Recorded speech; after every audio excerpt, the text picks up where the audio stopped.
दिन दोस्तों। तो चलिए, आप लोग तैयारी में लगे हुए होंगे और आज हम लोग फिर बिहार पुलिस भर्ती परीक्षा 2023 का प्रैक्टिस सेट को देखते हैं। आज फिर मैथमेटिक्स का प्रैक्टिस सेट लगाइए और जो है आशा है कि आप लोग जो है कड़ी मेहनत कर रहे होंगे, क्योंकि परीक्षा बहुत नज़दीक हो गया है, इसलिए अभी प्रैक्टिस करना ही सबसे अच्छा रहेगा और बेहतर रहेगा। ठीक है, तो चलिए हम लोग जो है मैथमेटिक्स का सेट लगाते हैं। देखिए यहाँ पे है, एक आदमी की उम्र अपने लड़के की उम्र से 24 वर्ष अधिक है। 2 वर्षों में उसकी उम्र लड़के की उम्र से दुगनी हो जाएगी। लड़के की वर्तमान आयु ज्ञात कीजिए। तो यहाँ पे है क्या, ये उम्र का हिसाब है एज से संबंधित। तो यहाँ पे अपने क्या कर रहा है, आदमी की उम्र अपने लड़के की उम्र से 24 वर्ष अधिक है ना। तो अगर लड़का का पहले वर्तमान देखेंगे तो वर्तमान में क्या है, लड़के की उम्र अगर x है तो उसका जो है पिता का उम्र क्या हो जाएगा, x प्लस 24, यही हो जाएगा। ये सन है मान लीजिए, ये उसका फादर है। तो वर्तमान में जो है x है अगर सन का, तो उसके पिता का उम्र क्या हो जाएगा, x प्लस 24। 2 वर्षों में उसकी उम्र लड़के की उम्र से दुगनी हो जाएगी। 2 वर्षों में, समझ रहे हैं बात को। तो यहाँ वर्तमान से अब हम लोग को चलना है क्या, आफ्टर में, मतलब बाद में। 2 वर्षों में मतलब 2 वर्ष बाद। तो बाद में क्या होता है, उम्र हमारा जुड़ जाता है, यानी 2 वर्ष उसमें जुड़ जाएगा। तो इसका उम्र क्या है, x है, तो x प्लस 2 हो जाएगा 2 वर्ष के बाद। और ये क्या हो जाएगा, x प्लस 24 प्लस 2, अर्थात हो जाएगा क्या, x प्लस 26। चलिए इसको रखते हैं अभी। अब तो ये हमारा जो हुआ क्वेश्चन का एक पार्ट, यानी कि 2 वर्ष के बाद उम्र जो है x है तो x प्लस 2 हो जाएगा, x प्लस 24 है तो x प्लस 26 हो जाएगा। अब क्वेश्चन के अनुसार क्या कह रहा है ये देखते हैं।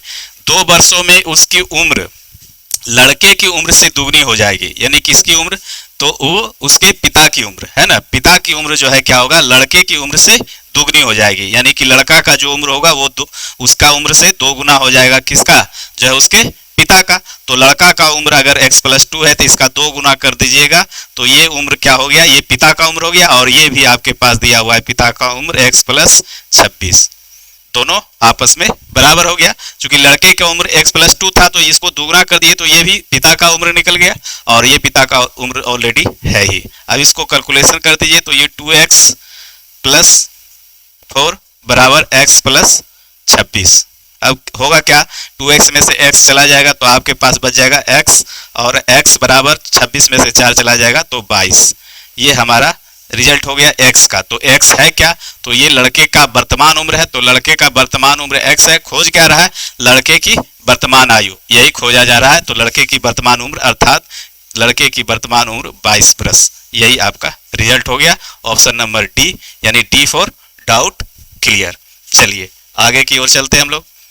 रामू एक पुराना स्कूटर 4700 रुपये में खरीदता है और 800 रुपये में उसकी मरम्मत पे खर्च करता है। ठीक है, यदि वह स्कूटर को 5800 रुपये में यानी 5800 रुपये में बेचता है तो उसका प्रतिशत लाभ ज्ञात कीजिए। देखिए है क्या, यहाँ पे कोई भी चीज हम लोग खरीद बिक्री जब करते हैं, ठीक है, तो जो लागत मूल्य वही होता है, जो उस पर खर्च भी अगर करते हैं तो वो हमारा सभी लागत मूल्य में ही जुटता है। ठीक है, कोई भी एक्स्ट्रा एक्सपेंस, अगर कोई भी चीज़ आप खरीदते हैं तो एक्स्ट्रा एक्सपेंस जो भी करते हैं तो टोटल जोड़ करके उसके बाद क्रय मूल्य बनता है, और उसके बाद हम लोग जितना पे बेचते हैं तब मुनाफा या जो है हानि देखा जाता है। तो यहाँ पे उसी तरह से है क्या, रामू जो है एक स्कूटर खरीदा है पुराना, कितना में, तो 4700 रुपये में, 4700 में जो है स्कूटर वो खरीदा है। और उस पर जो है क्या कर दिया, तो उसको बनाने में जो वो खर्च उसने क्या कर दिया, 800 रुपये खर्च कर दिया। तो टोटल उसका खर्च क्या हो गया हमारे पास, है ना, 5500 रुपये में उसने खरीदा और बेचा उसने कितने में, 5800 रुपये में उसने बेच दिया। ठीक है, तो ये हमारा जो है सेलिंग प्राइस हो गया 5800 रुपये। तो उसको जो है मुनाफा क्या हुआ, 5500 लागत मूल्य पड़ा और 5800 में बेचा, तो मुनाफा उसके पास निकल के आया 300 रुपये। और 300 रुपये मुनाफा कमाया कितने पे, तो टोटल 5500 पे, नो के 4700 पे। 4700 में खरीदा, 800 फिर जो है उसको लग गया क्या, मिस्त्री में, तो इसलिए टोटल उसका लागत मूल्य 5500। तो 300 रुपये का जो है लाभ कमाया 5500 में, इसलिए 100 में वो कितना कमाएगा। 20 खत्म कर दीजिए, 5 से काट दीजिए, 5 11, 5 6 30, अर्थात 60/11, यानी कि 5.5% का उसको मुनाफा हुआ, अर्थात ऑप्शन नंबर सी। ठीक है, तो अगला क्वेश्चन पे हम लोग चलते हैं।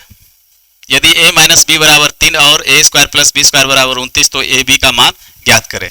ये कुछ नहीं है, डायरेक्ट अलजेब्रा का फॉर्मूला लगा दीजिए a माइनस बी के होल स्क्वायर में, तो ये आपका रिजल्ट आ जाएगा। तो करना क्या है, a माइनस बी का होल स्क्वायर, आप लोग ये जानते हैं, ये सब प्रचलित फॉर्मूला है, a square plus B square minus 2ab। ठीक है, तो हमारा a माइनस बी का मान 3 दिया हुआ है तो 3 का स्क्वायर हो जाएगा। ठीक है, और a square plus B square का मान 29 दिया हुआ है, 29 लिख देंगे। अब माइनस 2ab यहाँ पे हो गया। अब जो है 2ab को इधर ले आइए तो ये प्लस में आ जाएगा और ये 29 हो जाएगा और ये 3 तिया 9 माइनस में आ जाएगा, अर्थात ये हमारे पास क्या हो गया 20। तो ab बराबर क्या हो जाएगा 20/2, अर्थात 2 दह का 20, यानी कि ab का मान जो हमारे पास निकल के आया 10। यही 10 आपका रिजल्ट हो गया। A for achieve your goal. ठीक है, चलिए आगे चलते हैं। एक व्यक्ति अपने वेतन का 65% खर्च करता है और प्रति मास 525 रुपये की बचत करता है, तो उसकी मासिक आय क्या है। देखिए यहाँ पे कभी कभी होता है कि क्वेश्चन का दूसरा पार्ट दे देता है और पहला पार्ट आपको खोजता है। यहाँ परसेंटेज में क्या दिया हुआ है, उसका खर्च दिया हुआ है, और जो है रुपये में क्या दिया हुआ है, उसका बचत दिया हुआ है। तो आप लोग जानते हैं कि आय बराबर क्या होता है, खर्च प्लस बचत। तो खर्च दिया हुआ है परसेंटेज में और बचत दिया हुआ है हमको क्या है रुपये में। तो इस तरह में जो है हम लोग क्या करेंगे, तो उसका खर्च जब दिया हुआ परसेंटेज में तो बचत भी हमको परसेंटेज में चाहिए।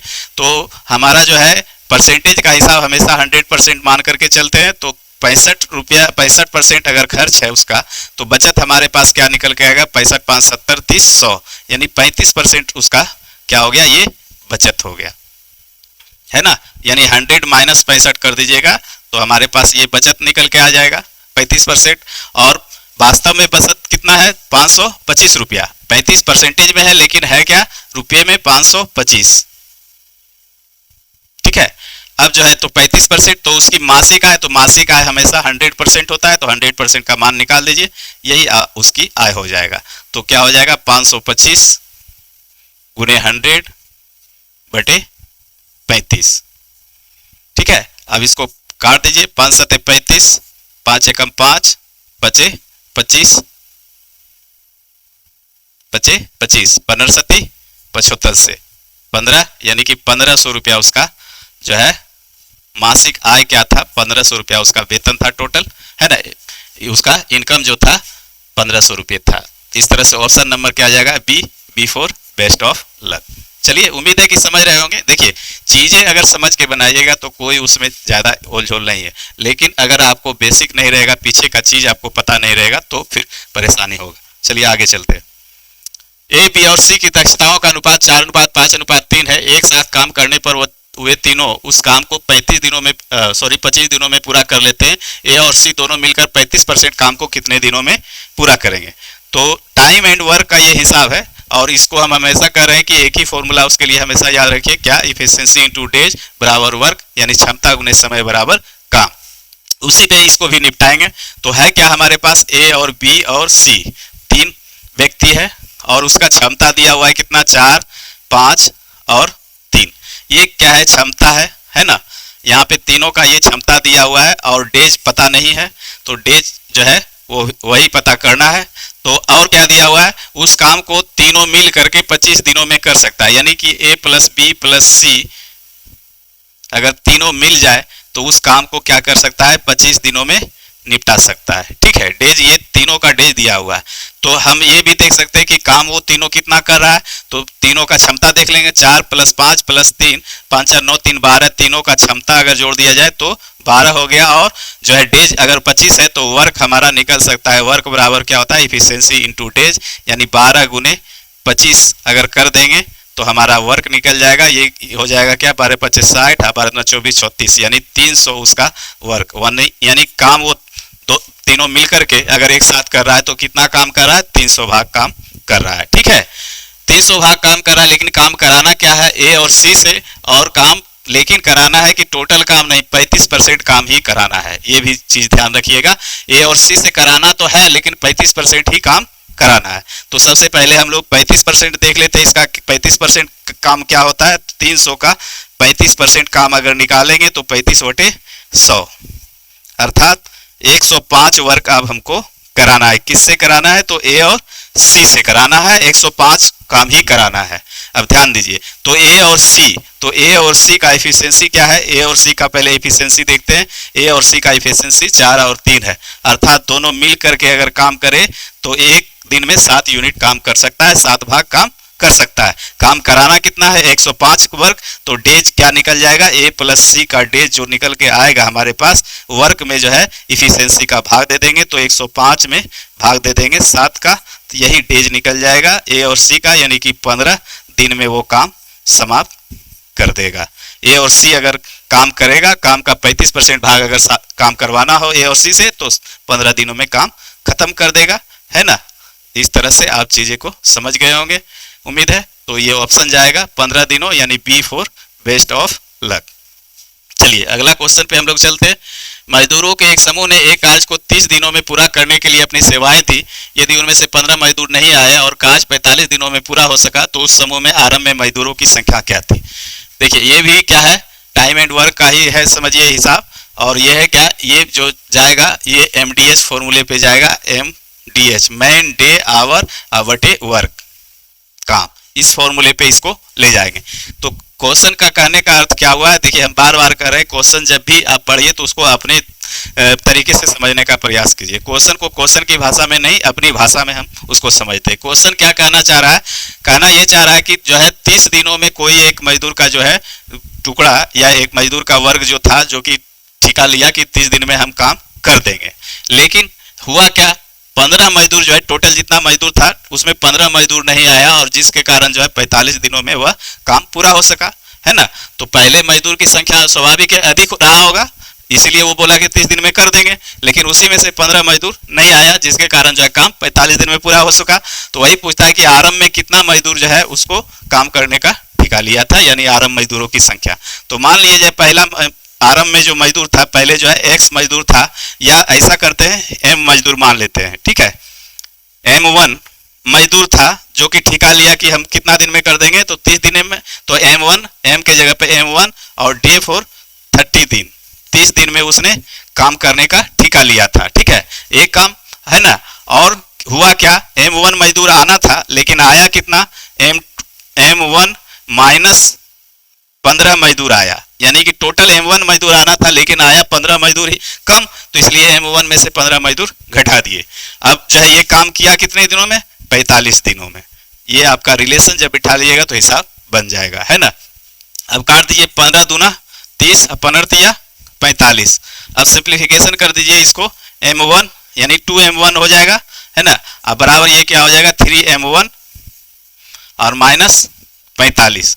तो ये 45 इधर लाएंगे तो प्लस में आ जाएगा, और ये 2m को उधर भेजेंगे, यानी कि 3m1 माइनस 2m1 बराबर 45, अर्थात m1 बराबर क्या हो गया? 45। यानी कि शुरू में कितना मजदूर था? 45 मजदूर था, जिसने कहा था कि 30 दिन में हम काम कर देंगे, लेकिन बाद में 15 मजदूर नहीं आए, अर्थात 30 मजदूर आया, इस कारण से जो है काम 45 दिनों में हो सका। इसका भी ऑप्शन जाएगा B for best of luck. चलिए, यदि 7 नारंगियों का क्रय मूल्य 6 नारंगियों के विक्रय मूल्य के बराबर है तो लाभ प्रतिशत ज्ञात करें। ठीक है, 7 नारंगी का क्रय मूल्य 6 नारंगियों के विक्रय मूल्य के बराबर है, तो इसमें कोई दिमाग नहीं लगाना है। 7 नारंगी का क्रय मूल्य यहाँ पे CP लिख देना है, अब बराबर 6 नारंगियों के विक्रय मूल्य यानी 6 SP। अब CP बटे SP कर दीजिए यहाँ पे, ठीक है। तो ये क्या हो जाएगा? 6 बटे 7, यानी कि इसके सामने जो आया वो CP, इसके सामने जो आया वो SP, और यहाँ पे हो क्या गया? SP ग्रेटर देन CP, है ना। सेलिंग प्राइस हमारा अधिक हो गया किससे? कॉस्ट प्राइस से, यानी कि क्रय मूल्य से। विक्रय मूल्य अधिक है और क्रय मूल्य हमारा यहाँ पे कम है, तो इसलिए क्या हो जाएगा? प्रॉफिट हो जाएगा। तो प्रॉफिट कितने का होगा? 7 माइनस 6 यानी 1 का, और कितने पे? तो 6 पे। और क्या पूछ रहा है? परसेंटेज प्रॉफिट, तो 100 से गुना। अब इसको काट दीजिए, 2 तिया 6, 2 50 100, अर्थात 16.2/3%। ये हमारा क्या निकला? प्रॉफिट निकल गया, ठीक है। इस तरह से आपका ऑप्शन गया डी फॉर डाउट क्लियर। चलिए, उम्मीद है कि समझ रहे होंगे। चलते हैं आगे की क्वेश्चन पे। 40,000 2 वर्ष में 20% की वार्षिक दर से दर पर कितनी हो जाएगी यदि ब्याज वार्षिक संयोजित हो तो। चूंकि है क्या, इसमें थोड़ा सा क्वेश्चन मिसिंग है, यहाँ पे ये होना चाहिए चक्रवृद्धि ब्याज की दर से, है ना, ऑप्शन उसी तरह से सेटिंग है। तो ये हमारा जो होगा क्वेश्चन क्या हो जाएगा, यहाँ पे थोड़ा सा ध्यान दीजिएगा, सीआई होगा, ये चक्रवृद्धि ब्याज की दर से जो है ये कैलकुलेट करना है, ये चक्रवृद्धि ब्याज का हिसाब है, ठीक है। अगर साधारण ब्याज पे लाएंगे तो कोई भी ऑप्शन आपका नहीं मिलेगा, तो ये हम लोग सीआई मान करके यहाँ पे इस हिसाब को सॉल्व करेंगे। तो 40,000 रुपये 2 वर्ष में 20% की वार्षिक दर पर कितना हो जाएगा यदि वार्षिक संयोजित हो तो, ठीक है। तो देखिए 5%, 10%, 15% और 20%, ये चार का जो है आप सीआई परसेंट हमेशा याद रखिए, तो अच्छा रहेगा 2 वर्षों के लिए। बाकी अगर नहीं याद है तो फ्रैक्शन से हम इसको करेंगे, तो 20% के बराबर क्या होता है, हम लोग फ्रैक्शन में जानते हैं 1/5 होगा, ठीक है। और 5 से हमारा धन क्या हो गया, 6 हो गया, यानी कि ये 6/5, अर्थात प्रिंसिपल हमारा 5 है तो धन हमारा क्या हो जाएगा, अमाउंट क्या हो जाएगा, 6 हो जाएगा। और ये कितने दिनों तक होगा, 2 वर्षों तक होगा, यानी कि पावर 2 चढ़ा दीजिए, ठीक है। अब यही इसका रेशियो निकल जाएगा 25:36, ठीक है, यानी कि 25 से हमारा धन क्या हो गया, 36 हो गया। तो हम हमारा पूछ रहा है कि 40,000 रुपये क्या होगा, है ना। तो यहाँ पे क्या है, ये मूलधन है, तो मूलधन की तुलना हम लोग मूलधन से कर देंगे, 40,000 का तुलना हमारा मूलधन यहाँ पे 25 है, और खोज क्या रहा है, यहाँ पे खोजा जा रहा है मिश्रधन। यदि ब्याज वार्षिक संयोजित हो तो कितना हो जाएगा, कितना होने का मतलब है कि हमारा धन कितना हो जाएगा उसमें मूलधन और ब्याज जोड़ करके। तो हमारे पास मूलधन और ब्याज जोड़ करके यही हो जाएगा 40,000/25 गुना 36, ये हो जाएगा। अगर यहाँ पे ब्याज खोजता तो यहाँ पे घटा देते, 36 में से 25 घटा देते, है ना, 25 10 35, यानी ब्याज हमारा निकलता, सीआई जो निकलता 11 निकलता। अगर सीआई पूछता तो यहाँ पे 11 से गुना करते, ठीक है। तो ये हमारा जो है मिश्रधन निकल जाएगा। अब काट दीजिए इसको, 25 से कम 25, 35 और 10 40 15 25 6 150, यानी 16 पर 2 0, 16 से इसको गुना कर दीजिए तो 2 0 आएगा ही, 16 6 96 के 6, है ना, बाकी क्या हो जाएगा 9, 16 48, 48 2 50 और 7 57, यानी कि 57,600 रुपये इसका टोटल मिश्रधन जो हमको मिलेगा मूलधन और ब्याज जोड़ करके, यानी कि 57,600 रुपये। कितने वर्ष में, तो 2 वर्ष में 20% के रेट से 40,000 का जो हमको मिश्रधन मिलेगा 57,600 रुपये, यानी ऑप्शन फिर गया B for best of luck. चलिए आगे चलते हैं। 150 मीटर लंबी एक रेलगाड़ी 90 किलोमीटर प्रति घंटे की चाल से चल रही है, रेलवे सिग्नल को पार करने में वह कितना समय लेगा, ठीक है। तो ये चीजें आप जानते होंगे, इसमें कुछ है नहीं। समय बराबर क्या होता है हमारे पास, दूरी बटे चाल, अर्थात दूरी मीन्स हो गया यहाँ पे क्या, तो सिग्नल को पार कर रहा है रेलगाड़ी, है ना, कोई भी सिग्नल को पार कर रहा है तो सिग्नल को जब पार करेगा तो इसमें क्या है, दूरी नहीं होता है, सिग्नल को पार करने में इसका कोई अपना दूरी नहीं होता है। तो रेलगाड़ी जो है अपने लंबाई से जो पार कर जाएगी वही पार माना जाएगा। तो रेलगाड़ी की लंबाई दिया हुआ है कितना, 150 मीटर, और चाल क्या है 90 किलोमीटर प्रति घंटा। ध्यान दीजिएगा ये मीटर है और ये किलोमीटर प्रति घंटा है। तो मैथमेटिक्स का नियम है कि जब भी आप कैलकुलेशन करेंगे तो सभी यूनिट को एक यूनिट में होना जरूरी है। तो ये मीटर है तो मीटर को हम लोग जो है मीटर रहने देंगे, किलोमीटर को हम लोग मीटर पर सेकंड में बदल लेंगे। चूंकि आपको यहाँ पे ऑप्शन भी देखना है कि वो पूछा गया है सेकंड में, चूंकि हम मीटर को भी किलोमीटर में बदल सकते थे लेकिन ऑप्शन सेकंड में है, इसलिए हम लोग जो है बड़ा से छोटा पैमाना में जाएंगे। तो आपको बता चुके हैं बड़ा से छोटा पैमाना में जाने के लिए छोटा अंक ऊपर रखेंगे, यानी 5/18, 5 रखेंगे ऊपर, बटे 18 होगा, ये 18 फिर ऊपर चला जाएगा, ठीक है। इस तरह से आप इसको काट कूट कर दीजिए, यही आपका रिजल्ट हो जाएगा। तो 18 पचे 90, 5 पचे 25, 6 150, अर्थात 6 सेकेंड हमारा उत्तर निकल गया, जो कि सी ऑप्शन जाएगा यहाँ पे। ये बी ये है और ये सी है, ठीक है। सी ऑप्शन गया यानी 6 सेकेंड, यानी सी फॉर चैलेंज फॉर यू, ठीक है। तो चीजें आप समझ गए होंगे। चलिए अगले क्वेश्चन पे चलते हैं। 2 बर्तन में दूध और पानी का अनुपात 7:8 है और 13:5 है। 2 बर्तन में है, ठीक है, 2 बर्तन है, एक बर्तन का अनुपात 7:8 है और दूसरा का 13:5 है। यदि दोनों बर्तन 1:1 के अनुपात में मिला दिया जाए तो नए मिश्रण में दूध और पानी का अनुपात ज्ञात कीजिए। ध्यान दीजिएगा यहाँ पे 2 बर्तन है, 2 बर्तन है, ठीक है। यहाँ पे इस तरह से 2 बर्तन अगर बना लें और ये तीसरा बर्तन है। अब इसमें क्या कहा जा रहा है कि पहला बर्तन में जो दूध है वो 7 13:8 में। ये मिल्क है हमारा, ये वाटर है, और इसमें जो मिल्क है और ये हमारा वाटर क्या है 13:5 का है, और इस दोनों में डाल दिया जाए तो हमारा जो है अनुपात क्या होगा। इसका मतलब समझ रहे होंगे कि अगर टोटल क्वांटिटी इसमें 15 है तो 15 लीटर में 7 लीटर दूध है और 8 लीटर पानी है, ठीक है। और इसमें अगर 13×5 18 लीटर है तो इसमें मिल्क कितना है 13 है, और जो है हमारा वाटर कितना है 5 है। अब इस दोनों को जो है मिला करके एक में कर दे तो हमारे पास जो है कितना दूध और कितना पानी होगा, और वो भी करना क्या है 1:1 में। ध्यान दीजिएगा 1:1, यानी इसका मतलब होगा कि दोनों से क्या लेना है बराबर मात्रा में लेना है। ऐसा नहीं कि इससे 10 लीटर निकालिएगा इससे 20 लीटर निकालिएगा, वैसा नहीं हो सकता है। दोनों से बराबर मात्रा में लेना है और दोनों को जो है यहाँ इसमें मिला करके रखना है। तो है कि आप सबसे पहले बराबर मात्रा में लेना है तो दोनों को सबसे पहले बराबर हमको करना होगा, है ना।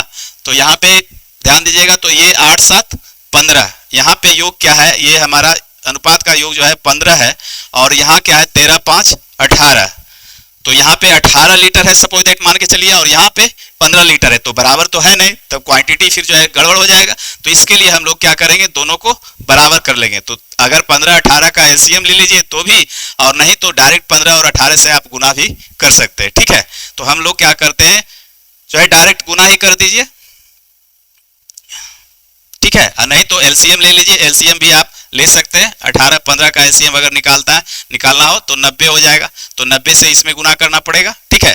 देखिए क्वेश्चन का बनाने का तरीका जो है इस तरह से है, क्या है 7 और 8 है, और 18 और 13 और 15 है, 13 और 15 है, ठीक है। अब यहाँ पे देखिए ये 8, 7, 15 हो रहा है, और ये 13×5 है ना, सॉरी यहाँ पे 5 होगा, 13×5 ये 18 हो रहा है योग इसका, और इसका योग क्या हो रहा है, इसका योग जो हमारा हो रहा है 8, 7, 15 है। तो इसको दोनों को बैलेंस करना होता है, तो या तो 15 और 18 का एलसीएम ले लीजिए, या फिर जो है 15 है इसने तो इससे 18 में गुना कर देंगे और इससे 15 में गुना कर देंगे तो दोनों बराबर हो जाएगा।